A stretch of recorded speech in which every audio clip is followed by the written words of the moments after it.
Hello students, today's class for class 9th chapter कर रहे हैं हम 10 सर्कल वृत्त हिंदी मीडियम स्टूडेंट्स के लिए। और बड़ा ही इंटरेस्टिंग टॉपिक है ये आज का, और बच्चों को अच्छा लगता है शुरू के एक्सरसाइजेज और बाद में भी वेरी इंटरेस्टिंग वन और इजी है। आप लोग एक बार सिमेट्री में चलेंगे ना तो आपको बहुत अच्छा लगेगा ये क्वेश्चन, ये चैप्टर। क्या है जी? वृत्त। वृत्त से ही सबसे पहले हम बात करते हैं कि वृत्त, अगर आपको कोई कह दे कि बिना प्रकार के आप वृत्त खींचो, वो भी ग्राउंड में और बहुत बड़ा, तो आप कैसे खींचोगे उस वृत्त को? क्या होगा? आप क्या करो, एक स्टूडेंट को एक गोला बनाओ और उसके अंदर खड़ा कर दो और उसके हाथ में दे दो एक रस्सी या बांध दो उसकी कमर से, जैसे भी है, ठीक है, फिक्स कर लो यानी कि इसको, और उसको कहना है हिलना नहीं है। दूसरा एक स्टूडेंट और लो और उसके भी रस्सी बांध दो और वो फिक्स चलता जाए चलता जाए चलता जाए, वो रस्सी हमेशा टाइट रहे आपकी। ड्राइंग के टीचर वो स्टूडेंट्स बड़े आराम से समझ जाएंगे क्योंकि वो इस तरीके के गोले बनाते रहते हैं ड्राइंग के, ठीक है जी। तो ये जो एक बच्चा जो मूव करेगा दूसरे वाला, जितना ये रस्सी को टाइट करके ये जो है एक जो पाथ को अटेन करता है, जो वो रास्ता जो बना देता है, उसके पैरों के निशान जो बन जाएंगे मिट्टी के अंदर, वो एक इस तरीके की शेप के आएंगे और इसको हम कहते हैं वृत्त, ठीक है जी। ये जो रस्सी की लंबाई है ये कहलाएगी त्रिज्या, और जो ये स्टूडेंट खड़ा है बीच में जो फिक्स है वो कहलाएगा केंद्र, ठीक है जी। तो एक जो वृत्त है उसके अंदर एक वृत्त क्या होता है? एक बिंदुओं का वो समूह जो एक निश्चित ये फिक्स्ड पॉइंट से फिक्स्ड डिस्टेंस कवर करता है, ठीक है जी। तो वो जो है उस डिस्टेंस को हम रेडियस कहते हैं और पॉइंट को हम सेंटर कहते हैं, और आपके हिंदी में मैंने ऑलरेडी लिख दिया। और बातें बताते हैं कि एक वृत्त जो है बेटा, एक सपोज ये पूरा ब्रह्मांड है, ये एक जो मेरा बोर्ड है ना, ये रेक्टेंगुलर शेप का है और ये पूरा ब्रह्मांड, ठीक है। ये वृत्त इस ब्रह्मांड को 3 भागों में बांट रहा है, एक इनसाइड यानी कि अंदर, एक आउटसाइड बाहर, और एक ऑन द। अब ये पॉइंट अगर आपको दे दिया, ठीक है, तो इस पॉइंट को आप क्या कहोगे, अंदर है या बाहर है? ये सर्कल पर है, ऑन द सर्कल, ठीक है जी। जैसे अंतर हिंदी में, बाह्य बाहर, और ये वृत्त पर, ये बिंदु वृत्त पर। और वृत्त के बारे में जानते हैं। वृत्त के अंदर इस तरीके से अगर आप लाइनें लगाओ तो ये लाइनें इसकी क्या कहलाती है? जीवा। जो वृत्त के 2 बिंदुओं को आपस में मिलाए उस लाइन को हम क्या कहते हैं? जीवा। सबसे बड़ी जीवा वो होती है जो केंद्र में से गुजरती है, ठीक है। इंग्लिश में हम इसको कहते हैं कोड। आपका पेपर बाइलिंगुअल आता है, अगर आपको ना समझ में आए ना तो हिंदी से इंग्लिश में भी आप देख सकते हो। तो इंग्लिश में इसको हम कहते हैं कोड, और ऐसी कोड जो सेंटर से जाए उसको हम कहते हैं डायमीटर यानी कि व्यास, ठीक है जी। अब आधी त्रिज्या होती है और बाकी पूरी जो है वो व्यास होती है, ठीक है। इसलिए हम त्रिज्या जो है व्यास की आधी होती है, और त्रिज्या का एक और नाम भी दे देते हैं अर्धव्यास यानी कि व्यास का आधा, ठीक है। ये हमारे वृत्त के बारे में कुछ बातें हैं। ये जीवा है, ये क्लियर आपको? जीवा और व्यास में फर्क क्या है? ऐसी जीवा जो केंद्र से गुजरे वही व्यास बन जाती है, ठीक है। अब बात करते हैं हम, ये इसको क्या कहते हैं हम? चाप। क्या कहते हैं? चाप, ठीक है। अब चाप कैसी भी हो सकती है, छोटी चाप, बड़ी चाप। अब आप ए बी इसको कह रहे हो, ये जी ये ए बी है, क्यों? ये ए बी नहीं है ना, ठीक है। तो इसको हम कहेंगे दीर्घ चाप, इसको हम कहेंगे लघु चाप, ये सारी चीजें हम पढ़ेंगे इस बार 9th क्लास में। बड़ा इंटरेस्टिंग है, आप इसको इंटरेस्ट लेके पढ़िए, आपको मजा आएगा इस चैप्टर को पढ़ने में। ठीक है जी। तो ये चाप है और इसी को ही अगर हम ऐसे सीधी लाइन में मिला दें तो यही आपकी जीवा बन जाती है। अब जो जीवा है इसको दो भागों में बांट देती है। एक ये वृत्तखंड, वृत्त के टुकड़े, दैट इज कॉल्ड वृत्तखंड, लघु वृत्तखंड, दीर्घ वृत्तखंड। और अगर व्यास काटे तो ये बराबर बराबर दो भागों में होगा। अगर आप एक सर्कल को ले लो और उसको बिल्कुल फोल्ड कर लो, ठीक है, तो ये जो है बिल्कुल दो बराबर भागों में बंटता है। व्यास किसी भी वृत्त को दो बराबर भागों में बांटता है। तो ये था वृत्त के बारे में। और एक आधी लाइन कोई रह गई होगी तो मैं वो एक्सरसाइज में बता दूंगी। ठीक है, लेट्स स्टार्ट एक्सरसाइज 10.1। बहुत ही इजी एक्सरसाइज है 10.1 और इसमें फिलअप्स है और सत्य असत्य है। जो भी बातें मैंने अभी बताई है ना आप लोगों को, उसी पे ही रिलेट हमारी एक्सरसाइज है 10.1। क्वेश्चन नंबर 1, रिक्त स्थान भरो। क्या है? रिक्त स्थान भरो या पूर्ति करो, जो भी लिखा होगा। ओके नाउ, पहला, वृत्त का केंद्र, वृत्त के फर्स्ट, वृत्त का केंद्र, वृत्त के, बताओ जी, अंदर होता है या बाहर होता है? ठीक है जी, वृत्त के अंदर स्थित होता है या अंतः स्थित होता है? ठीक है, तो वृत्त के अंदर स्थित होता है। ये हमारा फिलअप है।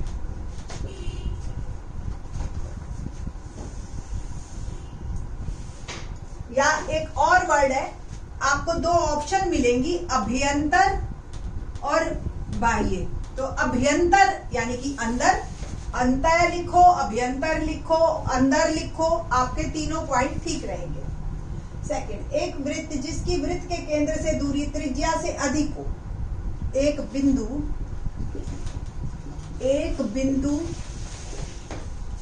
जिसकी वृत्त के केंद्र से दूरी, जिसकी वृत्त के केंद्र से दूरी वृत्त की त्रिज्या से अधिक हो। अब खुद सोचो आप,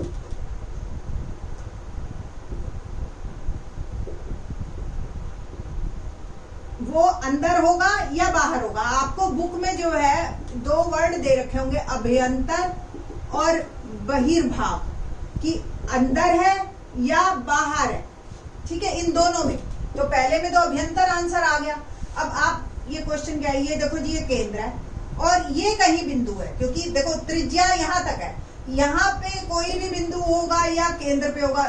अगर अंदर होगा तो त्रिज्या से कम दूरी होगी उसकी केंद्र से, और अगर वृत्त के ऊपर है तो त्रिज्या के बराबर है। बट वो कह रहा है त्रिज्या से अधिक है, तो पक्का वो जो है बिंदु बाहर होगा, तभी उसका डिस्टेंस त्रिज्या से ज्यादा होगा। तो आप क्या लिखेंगे? से अधिक है तो वृत्त के डैश में स्थित होता है। तो आपने क्या लिखना है? खुद ही बच्चे कर लेंगे, बहिर्भाग, बहिर्भाग। थर्ड पॉइंट, वृत्त की सबसे बड़ी जीवा, वृत्त की सबसे बड़ी जीवा वृत्त का डैश होती है। अभी बताया था मैंने, क्या होती है बताइए? जैसे ये जीवाएं हैं सारी, जो सबसे बड़ी होगी वो केंद्र से गुजरेगी, ठीक है, और वो क्या बन जाएगी? व्यास। वृत्त क्या व्यास होती है। नंबर 4, एक चाप डैश होता है जब इसके सिरे एक व्यास के सिरे हो। एक चाप डैश होता है जबकि इसके सिरे व्यास के सिरे।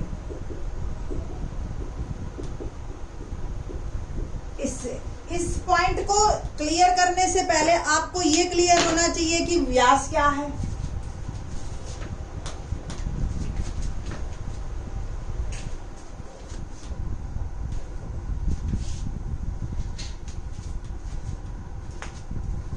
ये वृत्त है, और व्यास अभी हमने बताया था जो केंद्र से गुजरेगा। तो ये सिरे हैं। अब ये AB चाप क्या बन गई, अर्धवृत्त बन गई, है ना। तो एक चाप अर्धवृत्त होता है, अर्धवृत्त होता है, जबकि इसके सिरे एक व्यास के सिरे हों। ओके। नंबर 5, वृत्तखंड एक चाप तथा डैश के बीच का भाग होता है। वृत्तखंड एक चाप तथा डैश के बीच का भाग होता है। वृत्तखंड मैंने अभी बताया था, वृत्त का टुकड़ा, खंड मतलब टुकड़ा, ठीक है। ये भी टुकड़े, ये बराबर बराबर है। तो ये अगर चाप है और ये क्या बनी, जीवा तो है ही ना, ये व्यास है, ये पर्टिकुलर जीवा है। अगर सपोज हमने ये एक AB चाप है और ये आपकी जीवा, तो ये वृत्तखंड बनेगा हमेशा। ये भी वृत्तखंड है, दोनों वृत्तखंड है, ये दीर्घ है और ये लघु। तो वृत्त एक चाप तथा जीवा के बीच का भाग होता है। छठा, एक वृत्त जिस तल पर स्थित होता है, जिस तल पर स्थित होता है,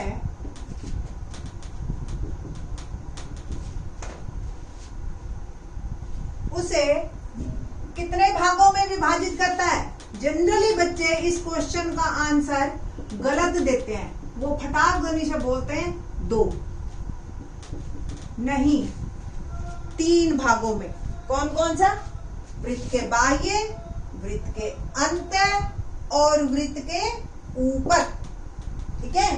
तो 3 भागों में विभाजित करता है, ये ध्यान रखना आपका। अगला क्वेश्चन सेकंड हमारा सत्य असत्य पे बेस्ड है, आपको सत्य और असत्य बताना है। सॉरी मेरी राइटिंग अच्छी नहीं आ रही, हिंदी में थोड़ी सी प्रॉब्लम है ही लिखने में। केंद्र को वृत्त पर किसी बिंदु से मिलाने वाला रेखाखंड वृत्त की त्रिज्या होती है। पहला पार्ट, केंद्र को वृत्त पर किसी बिंदु से मिलाने वाला रेखाखंड, किसी बिंदु से मिलाने वाला रेखाखंड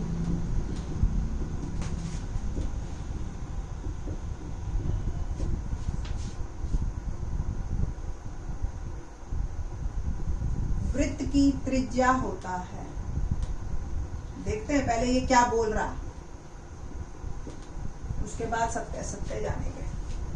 वृत्त केंद्र को, ये केंद्र हो गया, वृत्त पर किसी बिंदु, ये कोई भी बिंदु वृत्त का हो गया, ठीक है जी।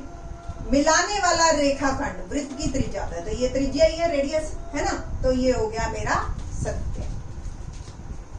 सेकंड, एक वृत्त में समान लंबाई की परिमित जीवाएं होती हैं।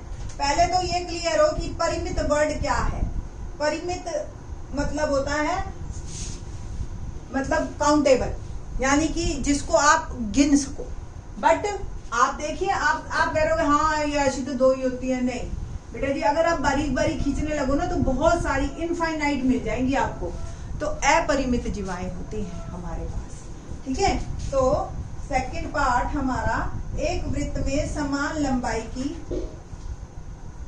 एक वृत्त में समान लंबाई की परिमित जीवाएं होती हैं, ये गलत है। और इसको अगर आप ठीक भी करना चाहो तो यहां वर्ड लिखना अपरिमित। अगर ये कहते ना जी ठीक करो, अगर गलत है तो ठीक भी करो फिर, ठीक है। तो ये अपरिमित हो गया। नेक्स्ट क्वेश्चन, थर्ड पार्ट, यदि एक वृत्त को 3 बराबर भागों में बांट दिया जाए तो प्रत्येक भाग दीर्घ चाप होता है। गलत, ये भी। यदि एक वृत्त को 3 बराबर भागों में बांटा जाए,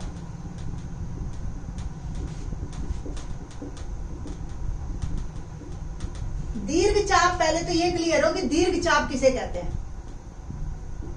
तो प्रत्येक भाग दीर्घ चाप होता है।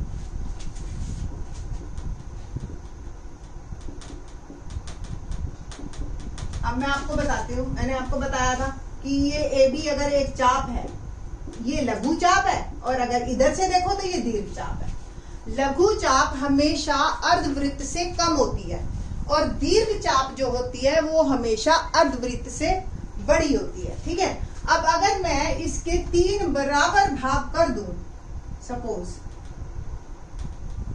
ये A, ये B और ये C तीनों बराबर है, तो अर्धवृत्त से बड़ी तो कोई भी नहीं हुई, तीनों ही अर्धवृत्त से छोटी होगी। ठीक है, तो ये भी गलत है। 3 बराबर भागों में बांटा जाए तो प्रत्येक भाग लघु चाप होता है, ऐसे आपने लिखना है। ठीक है, ऐसा है। अगला, वृत्त की एक जीवा जिसकी लंबाई त्रिज्या से दोगुनी होती है वृत्त का व्यास है। बिल्कुल ठीक है ये बात।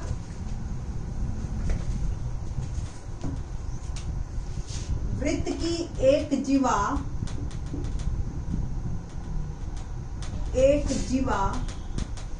जिसकी लंबाई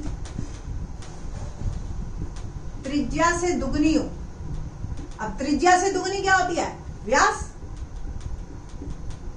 है ना, और व्यास जीवा तो है ही, तो वृत्त जीवा से दुगनी हो वृत्त का व्यास।